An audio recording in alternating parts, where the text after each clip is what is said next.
What is narcissistic supply? Some experts say that it means attention. Doesn't matter if it's positive or negative.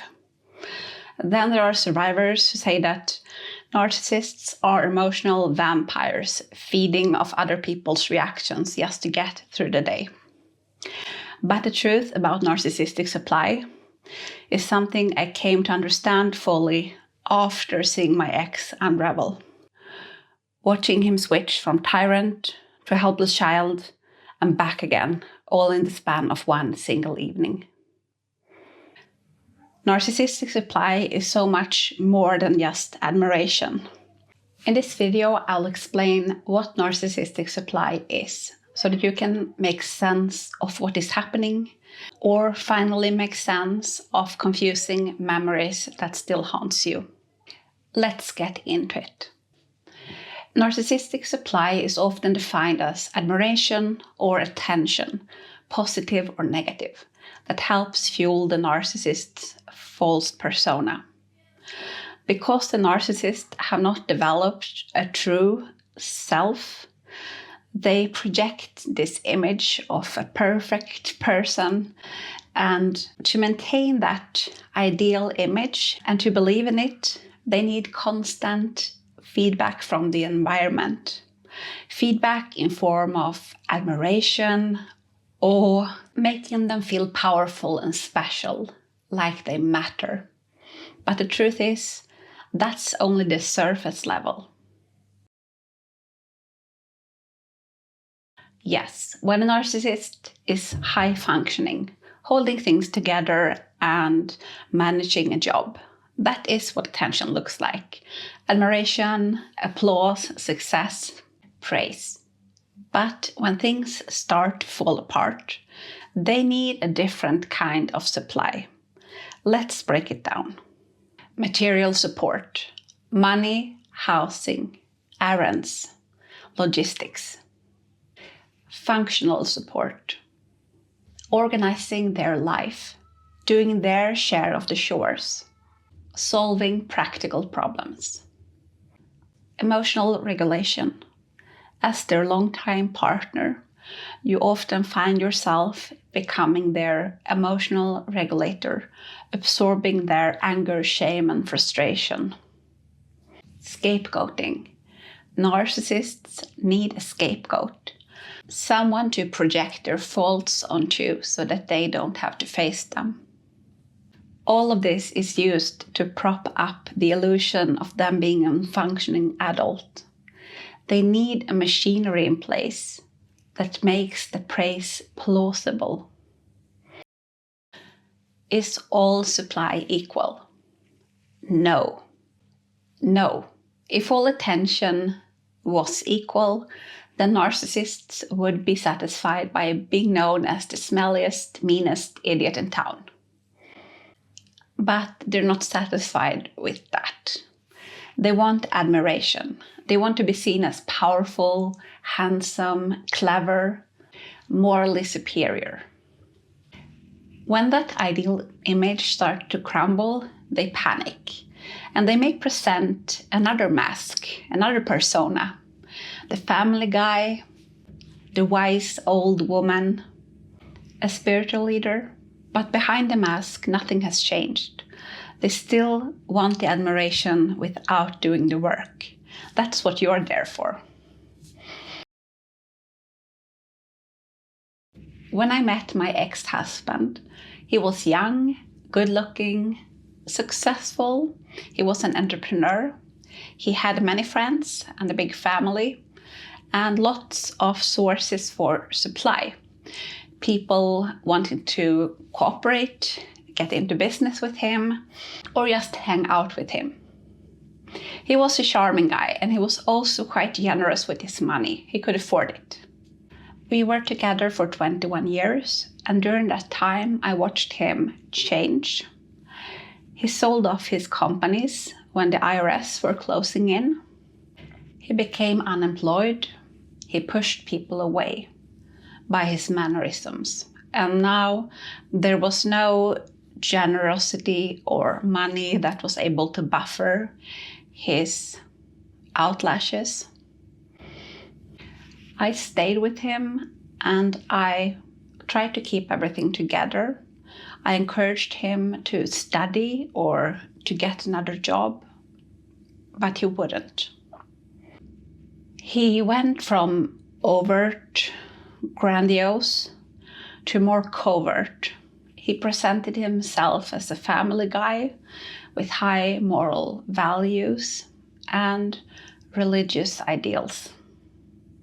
But the pattern was the same. He wanted admiration without the substance. I became the one holding everything together, working, caring for the home, for the children, fixing dinner, washing his clothes. I held the fort together while he focused on rebranding himself for the outside world. At this point, I knew that he had a narcissistic personality disorder. I didn't count on him to give me anything emotionally.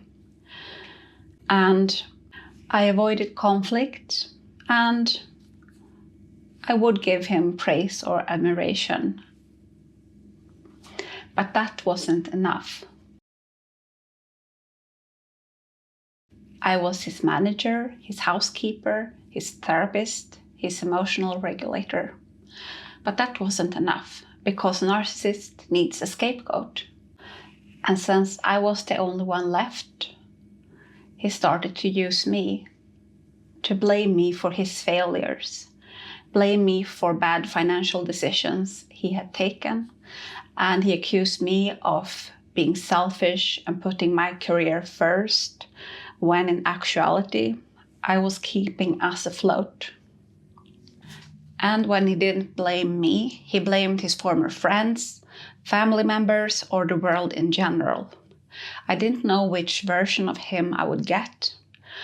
One evening, he would say that this is all your fault, I have failed in life, and you're to blame.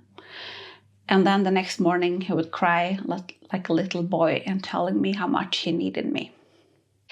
And it might sound endearing that he could switch into this childlike clinginess, but in reality, it wasn't endearing. It was manipulation. He needed me to stay, to keep the appearance up.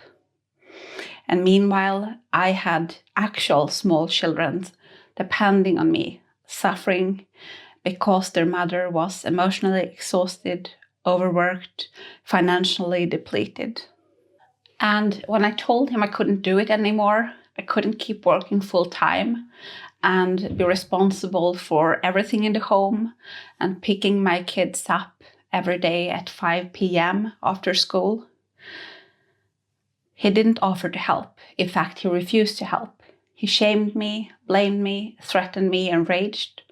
And when that didn't help, he switched back into the little boy mode again. Anything to get his way. It was only about him and what he wanted and what he needed to keep feeling special and powerful. It had nothing to do with actual emotional vulnerability.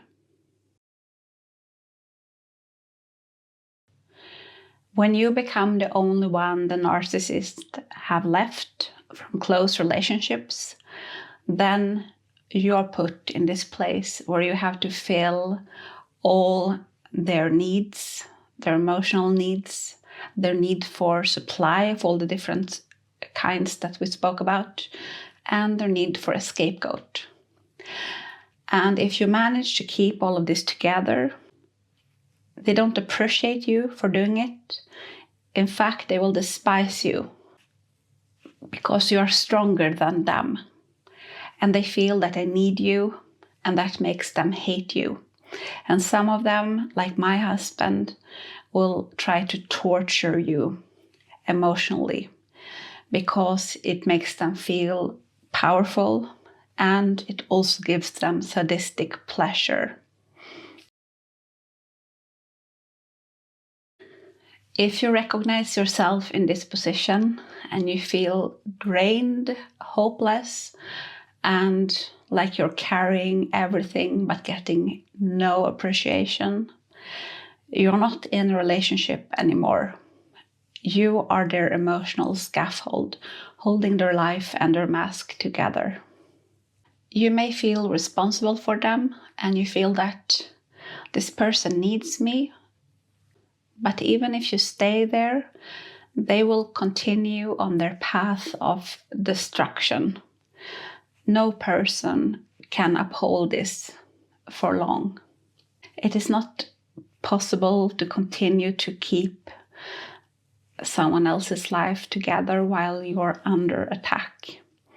And often they escalate their behavior because to get the same kick, they need you to react stronger.